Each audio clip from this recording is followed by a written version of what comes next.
Extended video story concept. The video begins with Clarence in a dimly lit garage, wearing a grease-stained shirt and holding a wrench.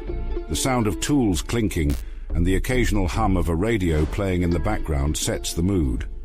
His hands work steadily on an old car engine, sweat on his brow. Suddenly, the radio static grows louder and the room becomes eerily silent.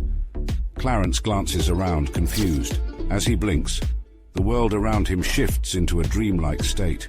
The garage becomes a swirling vortex of light, and pennies begin to fall from the air, softly clinking as they hit the floor.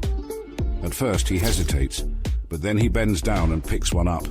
The penny glimmers in his hand, and he notices more pennies appearing. Driven by a strange sense of purpose, Clarence starts gathering them. 1, then 10, then hundreds. The pennies transform before his eyes, piling into virtual symbols on a glowing screen that says, Dogecoin. Clarence sees himself standing in front of a massive monitor, numbers climbing higher and higher. His eyes widen as he realizes he's becoming wealthy. The screen reflects back an image of himself, confident, smiling, dressed sharply. A voice echoes in his head. A millionaire mindset starts here. Suddenly, the dream shatters like glass. The scene transitions to Tuesday morning in Loudon, Tennessee. The faint glow of dawn illuminates a truck stop. Clarence is seen fueling his massive 18-wheeler, the diesel fumes mixing with the cold morning air. He finishes, climbs into the cab, and starts to pull out of the fuel island.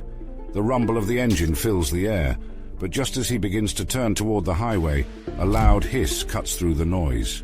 His truck jerks to a stop. Confused, Clarence jumps out to investigate. He crouches down and sees the airline to his trailer split clean in half. Frustration flashes across his face, but he quickly steadies himself.